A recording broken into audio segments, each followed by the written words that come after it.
Amen. Kom ons sluit ons oë. Hemelse Vader, ons dankie vir die voorreg om hier saam te wees vanmôre. Dankie vir die goedheid, vir die liefde. Dankie vir die woord, wat 'n kragtige swaard is, wat 'n lig is vir ons pad, wat ons pad gelyk maak. Ons maak ons gees oop nou om te ontvang dit wat U vir ons sê, sodat ons in oorvloed kan beweeg in die volheid van U wil. In Jesus naam. Amen. Halleluja. Welkom almal.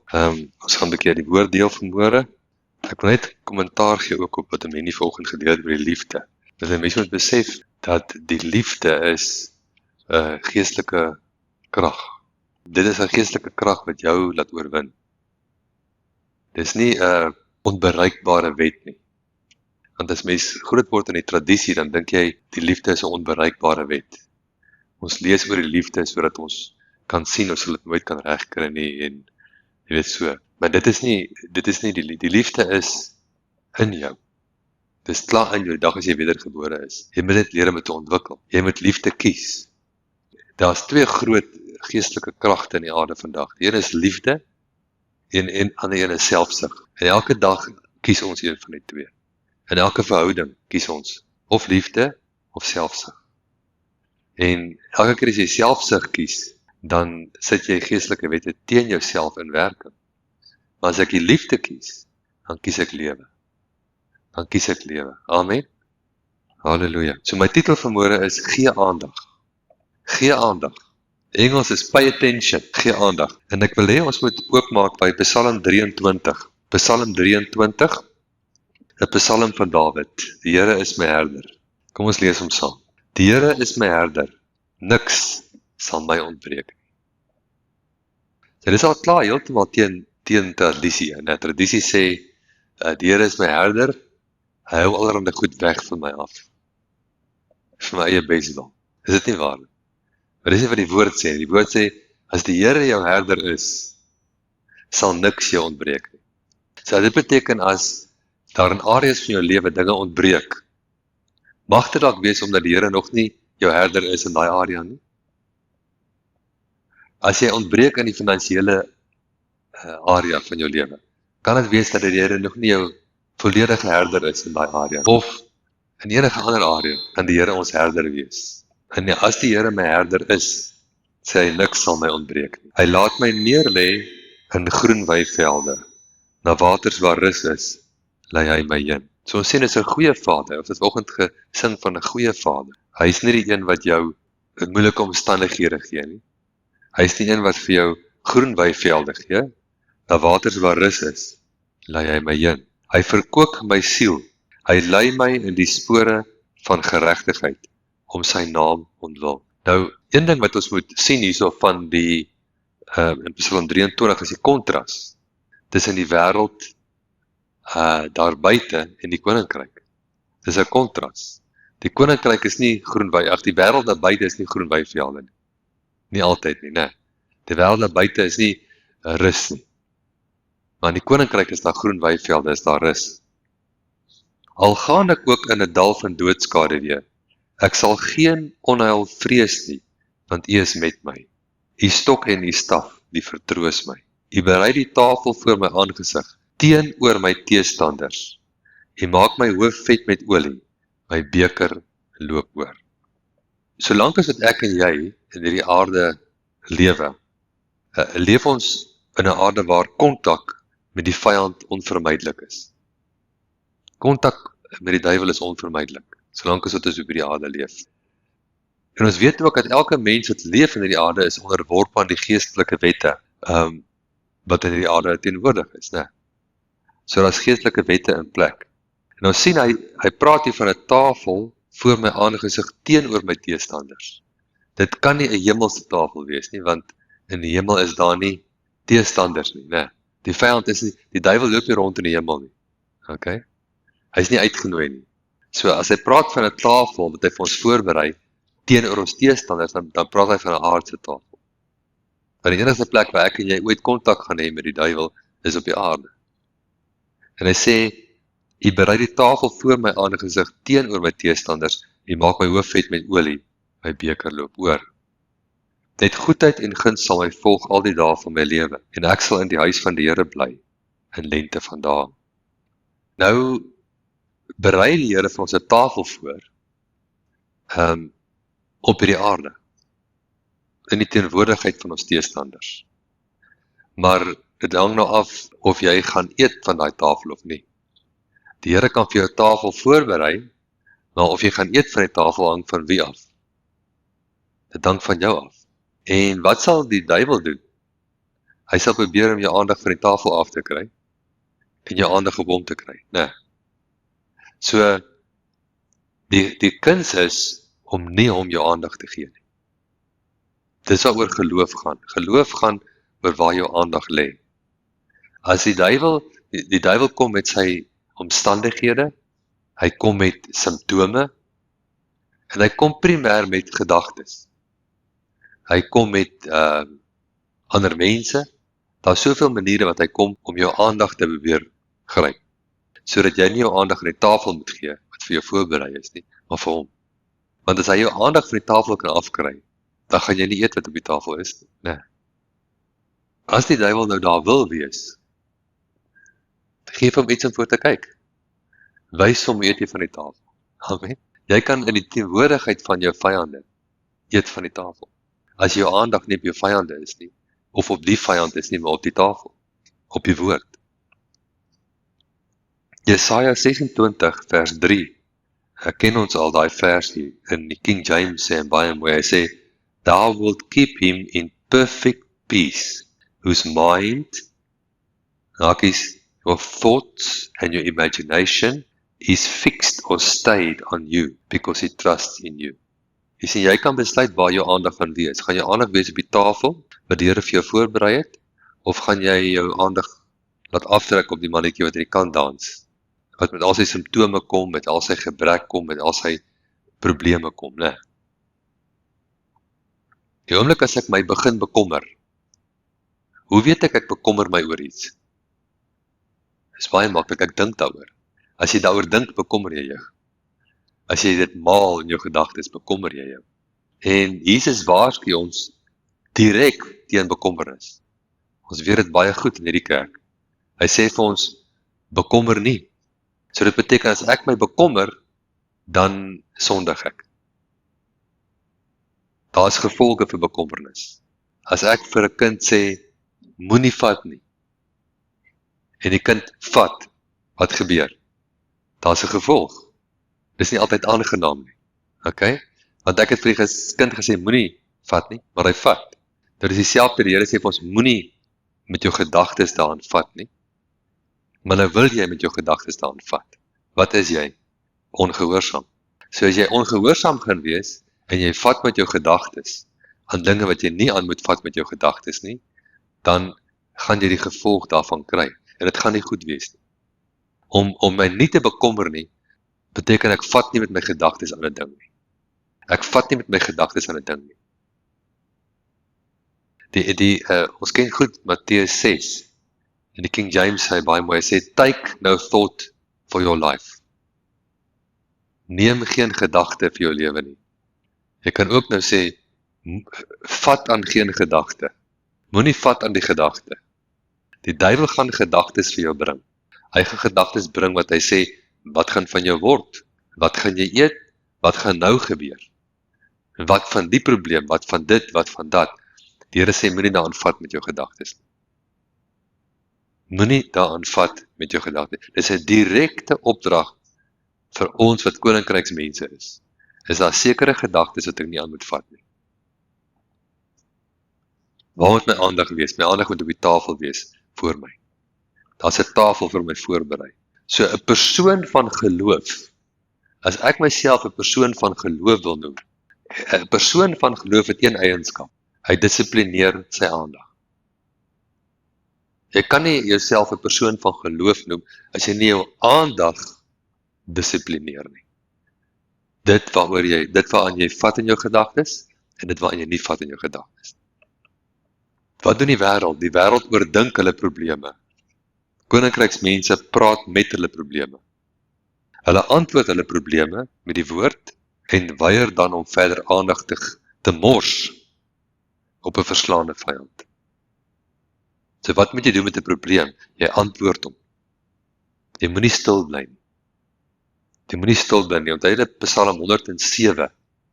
Psalm 107 vers 2. Daar baie liedjies daaroor geskryf. Let the redeemed of the Lord say so. Wat moet hulle sê? I am redeemed. Dis voice activated. So Siri. Nee. Siri is voice activated. Nee. Nou redemption, om vry te kom, om verlos te kom, is voice activated. As jy die verloste van die Here is, as jy in die woord sien, ek is vrygekoop deur die bloed van die lam, wat moet jy doen? Sê dit. Antwoord die probleem. Antwoord die probleem. Praat met hom. Kom ons gaan na Spreuke 4 toe. Spreuke 4 vers 20. Gee die Heilige Gees deur Salomo vir ons geweldige wysheid. Hy sê, my seun, luister na wat ek sê, neig jou oor tot my woorde. Laat hulle nie wyk uit jou oë nie, bewaar hulle binne in jou hart. Mense, as hierdie ding jou tref, as hierdie openbaring jou tref, min Christene op die aarde het hierdie openbaring. Die openbaring van die woord. Die openbaring dat die woord is werklik 'n swaard. Die woord is waar die oorwinning lê. Die geheim van God se krag lê in sy woorde. En hy vertrou daai woorde aan jou. En hy gee dit vir jou. En hy sê, ek gaan doen in jou lewe wat jy verklaar. Ek is 'n doener van my woord. Die Here is nie een wat net kyk na jou behoefte en dit dan iets daaraan doen nie. Dit sou jou wil oorskry. Die Here reageer nie op behoeftes nie. Hy reageer op die woord en op geloof.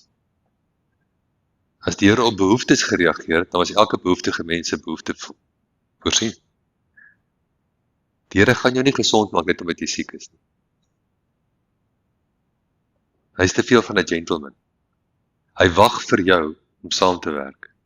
Hy wag vir jou om sy woord oor genesing in jou mond in te sit en om te staan. Die oomblik as jy sy woord in jou mond het, dan gee jy die reg vir hom. Satan kan nie enige tyd enigiets in jou doen wat hy wil doen. Hy kan nie. Hy moet jou eers oortuig. As Satan jou huis kon wegvat, hoekom doen hy dit nie net? Hoekom kon sê hy vir jou, ek gaan jou huis wegvat? As Satan jou kon doodmaak, hoekom maak hy nie dood nie? Hoekom kom sê hy vir jou, ek gaan jou doodmaak? Hy kom vra permissie. As Satan jou kon bankrot maak, hoekom maak jy net bankrot en kry klaar nie? Hoekom kom sê hy vir jou, ek gaan jou bankrot maak? Hy wag vir permissie. So hy kan nie enige tyd enigiets doen nie. Hy moet eers jou samewerking kry. Hy kom met sy gedagtes. Mammon kom met gedagtes. Dan sê Jesus, moenie vat aan daai gedagte. Daai gedagte is giftig. Daai gedagte bevat iets wat jy nie wil hê nie. Ons moet elke gedagte gevange neem tot gehoorsaamheid aan Christus.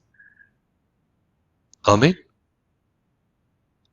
Liefde gaan oor watter gedagtes ek myself toelaat om oor jou te dink. Amen.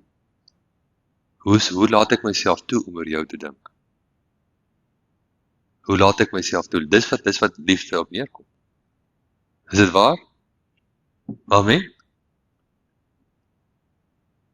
So as ons sê liefde is 'n krag van God. En liefde is krag wat in staat is om jou lewe te verander. Dan besef as my liefde gaan oor wat ek myself toelaat om oor jou te dink. Ek vat nie aan sekere gedagtes nie en ek vat ander gedagtes. Dis 'n dissipline. Dis die dissipline wat ek nodig het. Die verskil tussen Dawid en sy broers en sy medesoldate toe Goliat op die toneel verskyn het, was net een ding, hoe hulle gedink het. Dawid was nie groter as die ander ouens nie. Hy was nie sterker as die ander ouens nie. Amen. Daar was nie teen die ouens wat baie groter en sterker as Dawid was, wat heel agter gaan staan het, hulle broeke het gebewe vir die man. Maar Dawid het anders gedink. Dawid het dadelik gevra, wat kry die ou? Wat kry die ou? Wat hierdie ou dood? En hulle het hom gesê, hulle het geweet, hy word vrygestel van belasting vir die res van sy lewe. Hy word vrygestel van diensplig vir die res van sy lewe. Die koning gaan vir hom groot skatte gee. En hy kry die koning se dogter. Wat sê Dawid? Dis vir my. Toegeslaan. Ek gaan vir daai. So hy kyk verby die reus na die beloning.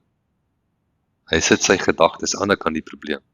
Die probleem is nie wat sy fokus is. Hulle kyk na Goliat, hy kyk na belastingvry, baie geld en die koning se dogter. Gaan sommer die royal bloodline net daar. Okay? Jesus het op die kruis gehang, maar sy gedagtes was nie op die kruis gefokus nie. Hebreërs 12 sê vir ons, vir die vreugde wat hom voorgehou is, aan die kant die kruis. So hy kon die kruis deurstaan as 'n mens. Onthou dit nie as God gedoen. Hy het as 'n mens deurstaan, omdat hy homself gefokus het op wat ander. So waar ek my gedagtes fokus, my dissipline van my gedagtes kan 'n verskil maak vandag en elke in ons lewe. Jy kan 'n revolusie ondergaan in elke aspek van jou lewe. Daar's geen aspek van jou lewe wat nie 'n revolusie kan ondergaan as jy die woord eers sit nie. In die woord is daar genoeg krag. Een woord van God het genoeg krag om jou lewe te verander. Amen. Al wat jy moet doen is jy moet hom aktiveer. Hy moet in jou mond wees, in jou ore inkom, in jou hart inkom, en jou gees geaktiveer kom en met krag uit jou uit. Dis hoe jy gemaak is. My seun, luister na wat ek sê, neig jou oor tot my woorde. Laat hulle nie wyk uit jou oë nie, bewaar hulle binne in jou hart, want hulle is die lewe vir die wat hulle vind, en 'n genesing vir hulle hele liggaam. Die Hebreëus sê medisyne. En die woord kan letterlik medisyne wees vir jou liggaam. Bewaak jou hart meer as alles wat bewaar moet word, want daaruit vloei die oorspronge van die lewe. Filippense 4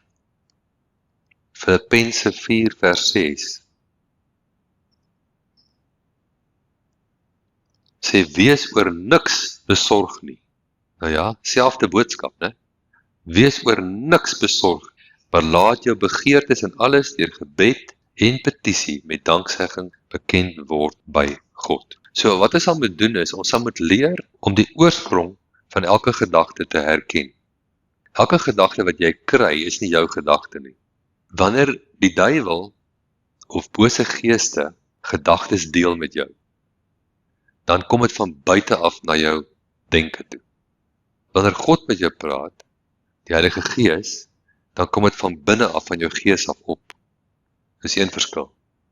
Die tweede verskil is wanneer God vir jou iets sê, bring dit vrede. Wanneer Satan vir jou iets sê, bring dit vrees. Hy is die gees van vrees. So wanneer jy vrees ervaar, dan is dit baie keer omdat daar 'n demoon van gees teenwoordig is. Dis nie jou vrees nie, dis sy vrees. Net dink is jou vrees. Die duiwel is die mees vreesagtige wese wat bestaan. Jy kan sy teenwoordigheid herken wanneer jy vrees ervaar. Dis die teken van Satan se teenwoordigheid. So Smith Wigglesworth, weet julle wie was Smith Wigglesworth gewees? Daai Engelse prediker wat in die begin van die 1900s geleef het. Kragtige man van God gewees het. Baie wonderwerke het gebeur deur sy bediening. En in een van sy boeke praat hy daarvan dat een nag toe hy slaap, toe word hy bewus van 'n geweldige teenwoordigheid in sy kamer. En hy word wakker en hy draai om en daar sit Satan op sy bed in gemanifesteerde vorm. Nou jy kan dink dit is vrees gemanifesteer. En wat doen Smith Wigglesworth? Hy gee hom so kyk en hy sê, wag, is net jy. En hy draai om en hy slaap verder. Jy sien, hy het geweet wie is hy. Dis net jy. Hy is onder hom. Die ander, party Christene is oor die hele aand lank gebind en bestraf en na die spoegspad. En dan vir counseling gaan die volgende dag. Nie Smith Wigglesworth. Hy weet wie is hy. Hy het homself gedisiplineer Dis eintlik die grootste minagting waarmee jy iemand kan benader. Hoe is net jy? En omdraai en slaap verder. Psalm 119 vers 105 sê die volgende: U woord is 'n lamp vir my voet en 'n lig vir my pad. As ek nie weet wat om te doen nie, of as ek probleme het, dan kan, wat kort ek om 'n probleem op te los? Almal van ons gaan probleme hê, of het probleme, of gaan probleme kry. En as jy nie nou probleme het, jy gaan jy môre een kry. Probleme kom na ons pad toe, né? Groot probleme, klein probleme. Probleme is dan opgelos te word. Maar jy moet weet hoe om dit op te los. Ek bedoel, Jesus was sy hele lewe lank in die volmaakte wil van God, maar tog het hy probleme gehad. Een oomblik is daar 'n storm, né? En Jesus het nie gesê, ek moet uit die wil van God uit wees, want as ek in God se wil was, sou daar nie 'n storm gekom het. Jy sien, dit dink party mense. Nee. Dis eintlik juis omdat jy in die wil van God is, dat daai storm kom. Maar die storm het nie van God afgekom nie. Die storm was nie God se plan of God se wil nie. Dit het van Satan af. Jy sien, om te stop. Satan sal altyd probeer, as jy agterkom die Satan bring goeders teen jou, dan kan jy redelik seker weet, God is reg om jou na 'n volgende vlak toe te neem. En die vyand sien in die geestelike helm, hier's 'n roering in jou lewe. Die Here wil jou na die volgende vlak toe neem. Hy wil jou op die volgende vlak sit, en nou, dis al wat hy agterkom. Nou bring hy dadelik 'n challenge. En wat moet ek doen? Ek moet die challenge antwoord. Wat het Jesus gedoen met die storm? Hy het eerstens nie uit sy vrede uitgegaan nie. Hulle moes hom wakker maak. Tweedens het hy gepraat met die probleme. Jy antwoord altyd. Jy antwoord vanuit jou gees. Antwoord jy. Jy antwoord die woord. Die woord is 'n lamp vir my voet en 'n lig vir my pad. So die oomblik as ek nie weet wat om te doen nie, beteken dat ek het nie genoeg lig nie. Dis die enigste rede hoekom ek nie sal weet. As jy sê, maar wat doen ons nou? Wie van julle het al ooit dit gesê? Moenie jou hand opsteek nie. Wat doen ons nou? Wat is nou volgende? As jy dit sê, dan beteken jy het nie lig nie. Want as jy geweet het wat ons nou moet doen, nou kry jy dan lig. Jy vat die woord, sit dit in jou mond en spreek hom. Job 22 vers 28 sê die volgende: Thou shalt also decree a thing, and it shall be established unto you, and the light shall shine upon your path. Jy sal 'n ding verklaar. En omdat jy daai ding verklaar, sal lig skyn op jou pad.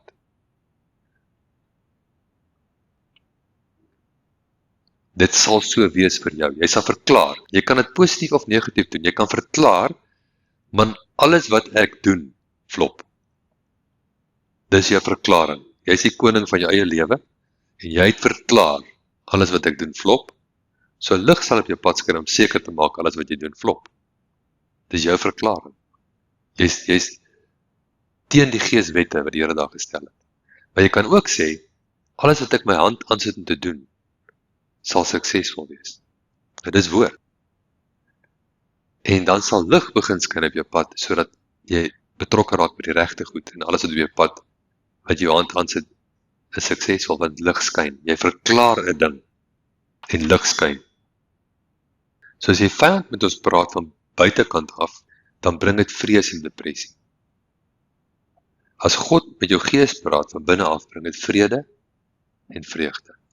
Dis hoe jy daai stemme kan onderskei. So God gaan met jou praat deur sy woord en met sy Heilige Gees. Amen. Kom ons kyk dan na Romeine 4. Romeine 4 vers 19. En sonder om te verswak in die geloof, het hy, Abraham, al was hy omtrent 100 jaar oud, nie gelet op sy eie liggaam, wat al reeds verstorwe was, en op die verstorwe toestand van die moederskoot van Sara nie. Ok, so wat het Abraham gedoen? Hy het nie gelet op die probleem nie. Hy het nie gelet op sy eie liggaam nie, sy eie probleem nie. Hy het nie gelet op iemand anders se probleem nie. Daar is 'n onderskeid, né? Hy het 'n probleem gehad, en Sara het 'n probleem gehad. Amen. Hy het nie gelet op sy probleem nie. Hy het nie gelet op Sara se probleem. Abraham het nie sy aandag gesit op die probleem nie. Hy het sy aandag gesit op die beeld van hoop gebou uit die woord van God uit. Dis wat Abraham gedoen het. Hy het sy aandag gesit op die beeld van hoop, wat uit die woord van God gebou was. God se woord het gesê, so sal jou nageslag wees, soos die sterre aan die hemel en die sand aan die seestrand. En dis waar Abraham gefokus het. Hy het sy denke gedisiplineer. Hy het nie een oomblik gedink, hoe gaan die Here dit doen, en wat nou, nie. Hy was verby daai. Hy het dit vroeër gedoen, toe hy 70 was. Maar nou op 100 het hy sy geloof was reg. Hy was ten volle oortuig, sê die woord, dat hy in staat is om te doen wat hy beloof het. Hy het beloof, ek gaan 'n kind hê, en ek sal 'n kind kry. Geen om hoe oud is ek nie, geen om hoe oud is my vrou nie, geen om hoe lyk my liggaam, hoe lyk haar liggaam, kyk nie daarna nie. Kyk na die sterre aan die hemel, kyk na die sand by die seestrand. Dit is vir die Here vir my gesê, hy het gesê, soos die sterre aan die hemel, so sal jou kinders wees. Soos die sand aan die seestrand, so sal jou kinders wees. Dis waarna ek kyk.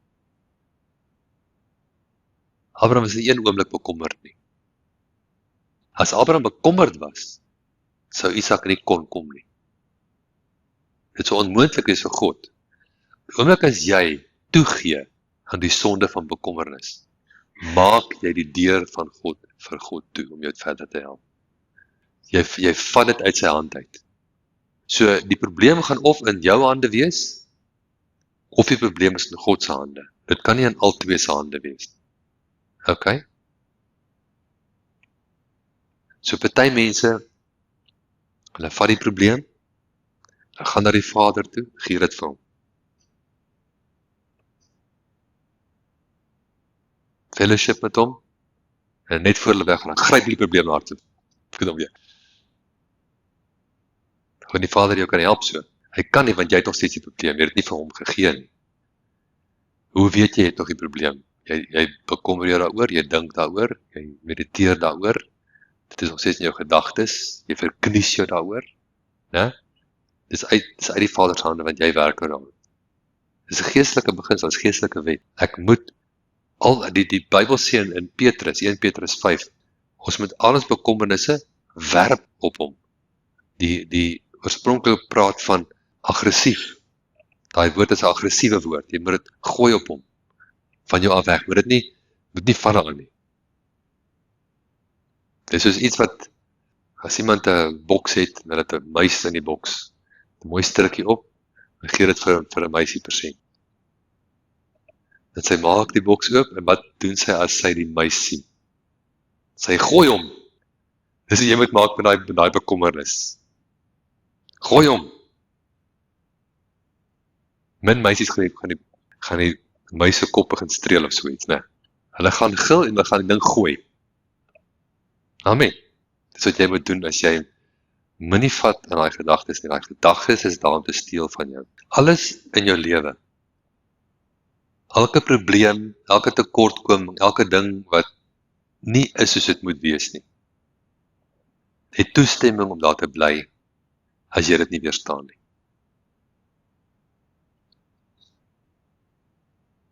Elke probleem in jou lewe, wat jy nie weerstaan nie, as jy net stil bly, elke probleem wat jy aanvaar, het toestemming om te bly. Satan sal dinge in jou lewe inbring, en as jy dit aanvaar, het dit toestemming om te bly. Dis ook om godsdienst as jy aanvaar die siekte, aanvaar die gebrek, aanvaar al daai goeters. Nou, Paulus het gesê, maak nie saak watter omstandighede ek myself in bevind nie. Ek het geleer om in daai omstandighede in vrede te wees. Maar as jy te sê, hy aanvaar die omstandighede. Daar's 'n verskil. Ek kan in die middel van 'n probleem wees, in die middel van 'n probleem, maar ek moet in die middel van 'n probleem in vrede bly. Dis hoe ek uit die probleem uitkom. Is julle met my? Mense het daai skrif gedraai en gesê, maar ek moet die probleem aanvaar. Dit staan nie daar geskryf. Daar staan nergens ek moet die probleem aanvaar. Daar staan ek moet in vrede bly. Ek moet in vrede bly, al het ek te min. Want dis hoe ek te min uitkom. Ek is nie in vrede, omdat ek te min het nie. En dan beteken dit, om te min te hê, is deel van die vloek. Deuteronomium 28 sê vir ons vers 1 tot 14, die seën En van vers 15 tot iets in die 60 sê hy vir ons die vloek. En as jy dit gaan lees, dan sê hy, die seën van die Here is oorvloed. Jou mandjie loop oor. Gebrek is nie die seën van die Here, en dit is deel van die vloek. Die Here het nooit gesê met die vloek aanvaar nie. Maar in die middel van die vloek moet ek nie my vrede verloor nie. Want dit is die krag wat my uit die vloek uitkry. Amen. Jy sal uittrek met vreugde en voortgelei word met vrede, sê Jesaja 55. Ek kan nie dat die omstandighede bepaal of ek in vrede of vreugde moet wees. As alles mooi is, die gras is groen en die voeltjies spring van blommetjie na blommetjie, dan is ek in vrede.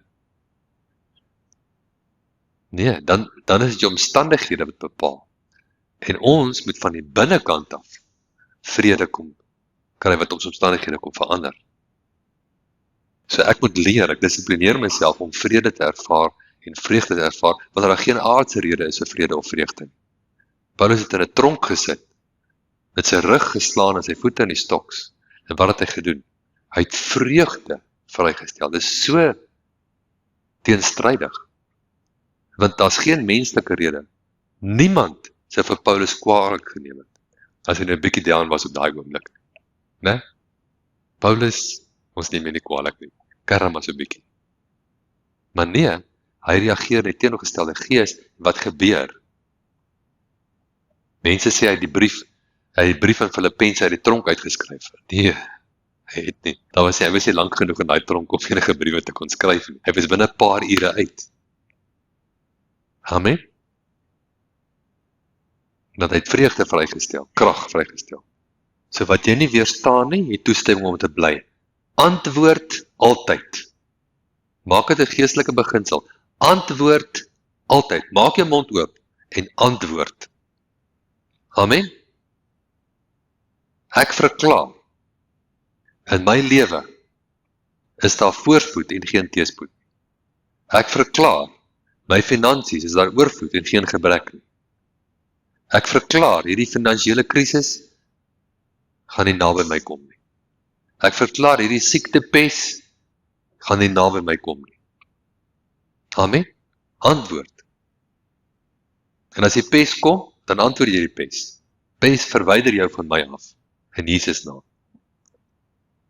So die eerste stap is antwoord met die woord van belofte. Jy moet die woord ken. As jy nie die woord ken nie, dan gaan jy nie kan antwoord nie. Die woord sê, deur sy wonde is ons genees. God het hom, wat geen sonde geken het nie, sonde vir ons gemaak, dat ons kan word die geregtigheid van God in hom. So as hy kom met sondebewustheid, dan sê ek verwerp jou sondebewustheid. Ek is nie 'n sondaar nie. Ek is nou die geregtigheid van God in hom. As hy kom met siekte, dan sê hy, siekte ek weier jou, deur sy wonde is ek genees. Jy antwoord dit. Jy antwoord die pyn. Jy kry pyn in jou lyf. Wat moet jy doen? Antwoord die pyn. Amen. Jy kry kramp in jou beursie. Wat moet jy doen? Antwoord die beursie.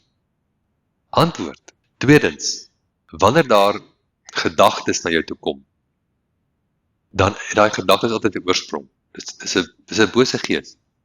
Beveel daai gees wat die gedagtes gebring het om te gaan. Anders gaan hy aanhou karring met. As jy nie die gees beveel om te gaan nie, dan gaan hy aanhou. Nou sukkel jy, ek sukkel so met gedagtes oor dit. Ek sukkel so met gedagtes oor dat. Maar jy verdra die gees wat dit bring.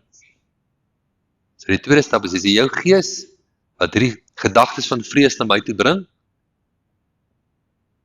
Bind jou, verwyder jouself uit my teenwoordigheid uit. In Jesus naam. Amen. Dis een ding om die gedagtes, en jy moet die gedagtes ook bestraf. Jy moet die gees en die gedagtes en die oorsprong van die gedagtes. Want 'n gees kan kom en hy kan gedagtes by jou los. Nou bestraf jy die gees en hy verwyder homself, maar sy gedagtes draai nog steeds om jou kop. Hy het dit geplant. Wat moet jy doen? Bestraf die gedagtes. Sy gedagtes, julle is nie van die Vader af nie. Ek bestraf julle. Verwerp julle. En as jy klaar daarmee is, wat doen jy? Ignoreer hom. Oefen om aan die tafel te eet in die teenwoordigheid van jou vyand. Die vyand staan en wys hom hoe eet jy. Wys hom hoe gesond is jy. Amen. Romeine 5, vers 9 en 10, sê die volgende: Veel meer dan sal ons, nou dat ons geregverdig is in sy bloed, deur hom gered word van die toorn. Dis amazing. Ons is eers geregverdig, dan word ons gered. Jy het nie nodig om gered te wees om hemel toe te gaan nie. Jy het nodig om regverdig te wees. Jy kan wedergebore wees. As die oomblik as ek Here Jesus aanneem, dan is ek wedergebore. Is jy met my? Dan is ek regverdig en niks van tussen my en die hemel nie, né?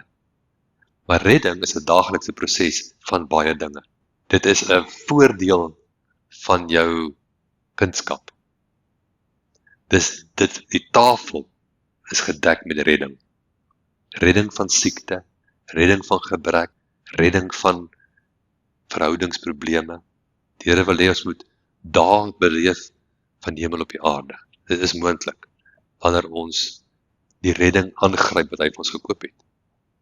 Want as ons, terwyl ons nog vyande was, met God versoen is deur die dood van sy seun, veel meer sal ons deur sy lewe gered word, nou dat ons versoen is. Jy moet die tense baie mooi dophou daar. Hy sê, ons was vyande. Terwyl ons vyande was, is ons versoen. Hy het hom met ons versoen, voordat ons nog met hom versoen het. Toe Jesus sterf op die kruis, toe hy opstaan uit die dode, is ons versoen. Nou, die hele wêreld is nou versoen, maar hulle moet dit aanvaar. Anders is die geskenk nie aanvaar nie. So die evangelie is, God het hom klaar met jou versoen. Versoen jou nou met hom. Van dit. En dit is deur die dood van sy seun. Veel meer sal ons deur sy lewe gered word, nou dat ons versoen is. So dit is die lewende Jesus. Hy is ons hoëpriester vandag. Ons het lewende kontak met hom. So hy stel belang, Jesus stel belang in jou redding. Jesus stel belang daarin dat jy vry moet wees in elke area van jou lewe. Dat jy vry moet wees in jou gesondheid. Jou liggaam is sy tempel. Geen siekte is welkom nie. Dat jy vry moet wees in jou finansies. Hy wil nie finansies moet oor jou heers nie. Jy moet oor finansies heers. Jy moet kan jou beursie oopmaak en gee. En geen stres nie. Amen. Geen stres nie. Hy wil hê jy moet heers in jou verhoudings. Dat jy vry is. Dat jy sy liefde ervaar in elke aspek van jou lewe. So basies is ons werk om die deur oop te hou vir die krag van God, vir hom om te doen wat hy graag wil doen. Daar's wonderlike dinge wat die Here wil doen in jou lewe. Maar it's up to you om die deur oop te hou vir hom. Ek maak die deur oop deur geloof. Ek maak die deur oop deurdat ek met my gedagtes doen. En ek hou dit oop. En ek vertrou. Dis al wat ek hoef te doen. Ek kan nie die wonderwerk doen nie. Dis nie my krag nie, dis sy krag, maar dit vloei deur my. So ons wag nie op die Here nie, hy wag op ons. Hy is goed. Dink aan Moses, toe hy 'n klein babietjie was. En die farao is besig om al daai babietjies dood te maak, né? Al die babietjies in Egipte land, die Israelitiese babietjies word doodgemaak. En Moses se ma sê nee. En sy roep die Here aan, en die Here gee vir haar 'n plan. En hy wys vir haar, maak 'n mandjie, sit die babietjie in die mandjie en stamp die rivier. En sy doen dit. Miriam, sy suster, gaan al saam, sy kyk wat gebeur met die mandjie. Wat doen die mandjie? Die mandjie gaan reguit tot by Farao se dogter en stop by haar voete. Die Here het 'n plan gehad. Farao maak daai kind groot, taal vir sy opvoeding. En Miriam storm na die dogter en sê, jy het seker iemand nodig om melk te gee. Ja, sê sy, ek ken iemand. Sy vat hom na sy ma. Satan het 'n plan gehad. Satan wil elke baba dood hê. Maar God het 'n uitkoms. En een vrou het hom aangegryp. Hy sê, my baba gaan nie dood nie. Ek vertrou op die Here. En jy kan ook die Here aangryp. In elke area van jou lewe kan jy die Here aangryp. En hy sal vir jou ook die pad wys, waar jy uit Satan se kloue kan uit ontsnap. Dis nie nodig dat ons om 1 sentimeter van ons lewens gee nie. En as jy Om geen sentimeter van jou lewe wil gee nie, dan moet jy hom nie 'n sentimeter in jou gedagtes gee nie. As ek my gedagtes kan vryhou van Satan se invloed, dan hou ek my lewe vry van Satan se invloed. Dan word ek totaal vernuwe. Soos hy in Romeine 12 sê, dat word nie aan die wêreld gelykvormig nie, maar word verander deur die vernuwing van jou denke. Dat jy kan bewys lewe, dat die wil van God is goed. Jy kan bewys aan die wêreld om jou, dat God se wil is goed, en sal na jou kyk en sê, it's amazing. Dis amazing, wat die Here vir jou gedoen het. Maar wat is jou geheim? Jy het jou denke vernuwe. Jy het die oorlog beklei, jy het die oorlog gewen hier in jou denke. Jy het die woord gevat, wat jou swaard is, en jy het al die verkeerde gedagtes uit jou kop uitgekry, jy het hierdie gedagtes in jou kop ingesit. Amen. Kom ons bid. Hemelse Vader, ons dankie vir hierdie kosbare woord. Ons dankie dat ons doeners kan wees en nie net woorders wat onsself bedrieg nie. Ons kom om te ontvang elke goeie ding wat U vir ons het in hierdie lewe. Ons dank U daarvoor in Jesus naam. Amen. Halleluja. Right, nou gaan ons nagmaal hou en julle kan die nagmaal elemente uitdeel, maar hou dit eers net vas dat ons dit saam gebruik. Die woord praat daarvan dat die nagmaal is 'n verbondsete. Hier in 1 Korintiërs 11 sê hy die volgende woorde. Hy sê, want so dikwels as julle hierdie brood eet en hierdie beker drink, verkondig julle die dood van die Here totdat hy kom. Dan wie dan op onwaardige wyse hierdie brood eet of die beker van die Here drink, sal skuldig wees aan die liggaam en bloed van die Here. Maar die mens moet homself beproef en so van die brood eet en uit die beker drink. Want wie op onwaardige wyse eet en drink en 'n oordeel oor homself, terwyl hy die liggaam van die Here nie onderskei nie. Hoe onderskei ons die liggaam van die Here? Daarom is daar onder julle baie swakkes en sieklikes en 'n ander het ontslaap. So ons onderskei die liggaam. Dit is belangrik om die liggaam te onderskei wanneer ons die nagmaal hou. Nee. Daar is 2 vlakke waarop jy die liggaam moet onderskei. Die eerste is dat Jesus se liggaam het hy laat breek vir jou liggaam, sodat jou liggaam heel kan wees. Siekte en gebrek het geen plek in jou lewe nie, geen plek in jou liggaam nie. Dit is nie eens naby die wil van die Here nie. Dit sou onregverdig van God wees om siekte op jou te sit, nadat Jesus sy liggaam laat breek het en siekte gedra het vir jou. Amen. So alle siekte is onwettig in jou lewe. Dit is die eerste wat jy moet onderskei as jy hierdie nagmaal gebruik, dat hierdie liggaam van my is gekoop.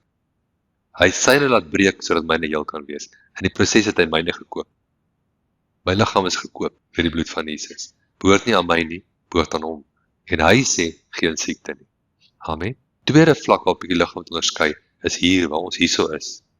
Is ons die liggaam en lede in besonder.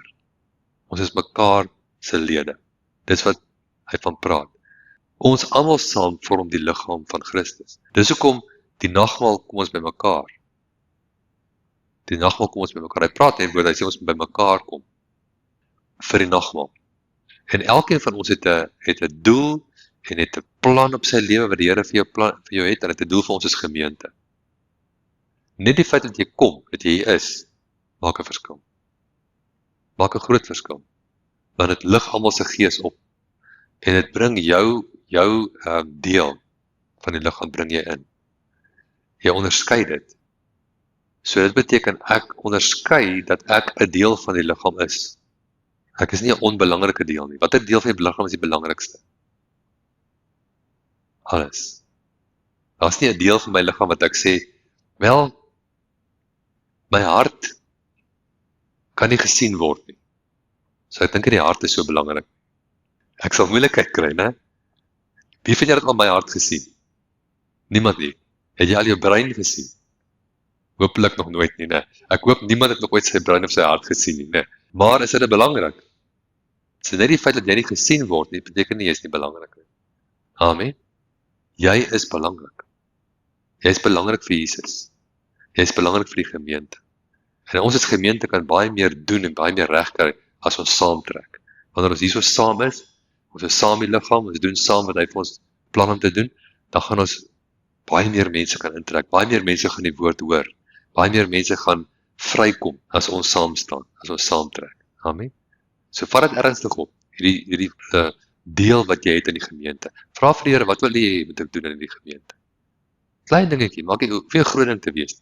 Maar doen net, wees net getrou in dit wat die Here vir jou gee. Dan onderskei jy die liggaam. En dan maak jy 'n deur toe vir die duiwel, want daar's 'n deel van saai en oes. As ek die liggaam skade aandoen, gaan my liggaam skade aangedoen word. As ek die liggaam goed doen, word aan my liggaam in my lewe goed gedoen. So jy het die geleentheid om goed te doen aan jou medegelowig is. Wat goeie saad is wat jy saai. Amen. Sodat daar 'n deur oopgemaak word dat die Here goed kan doen aan jou. Dis amazing. So kom ons sien dit as 'n geleentheid. So ons gaan eers die brood eet. En wanneer ek die brood eet, dan dink ek dat sy liggaam gebreek was, dat my liggaam heel kan wees. Wanneer ek dit insluk, dan ontvang ek genesing vir my liggaam. Dankie Here Jesus. Dankie dat u liggaam gebreek is, sodat ons liggame heel kan wees. Ons ontvang heel liggame. Ons ontvang vrede in ons liggame. Ons sê liggame, wees gesond, wees genees en wees sterk in Jesus naam. Amen. Sy bloed het gevloei, nie om jou sonde te bedek nie. In die Ou Testament het die bloed van bulle en bokke sonde net bedek. In die Nuwe Verbond, Hebreërs 10 sê hy, die bloed van Jesus het ons sonde weggevat. Dit taan nie meer nie. Maak nie saak wat ek gedoen het nie, maak nie saak wat my foute was nie. Wanneer ek die bloed van Jesus ontvang, dan word ek skoon, so wit so sneeu, vrygekoop. En ek hoef nie meer te dink aan sonde. Die eer wat ek aan die Here gee, is dat hy vergeet jou sonde. Wat moet jy doen? Vergeet jou sonde. Dit is die opdrag wat die Here aan jou nou gee, is vergeet jou sonde. Elke keer as daar 'n herinnering wil kom aan sonde, bestraf dit. Bestraf dit en weier om te vat daaraan. Moenie daaraan vat nie. Gaan dadelik terug na jou geregtigheid toe, gaan dadelik terug na 2 Korintiërs 5:21. God het hom met geen sonde geken het nie, sonde vir my gemaak, dat ek kan wees die geregtigheid van God in hom. Ek is sy geregtigheid. Dankie Jesus. Dankie Here Jesus. Dankie dat ons volmaak kan staan voor U, skoon gewas deur U bloed, wit soos sneeu. Dankie, dankie, dankie. Dankie dat ons aan U kan behoort vir ewig. Dat niemand en niks ons ooit uit U hand kan vat. Dankie vir U liefde vir ons. Dankie dat U teenwoordigheid binne in ons. Dat ons binne in U kan wees. Dat ons vry kan wees. Dat ons skoon kan wees. Dat ons die kinders van die Allerhoogste God kan wees. Ons dankie daarvoor. In Jesus naam. Amen. Halleluja.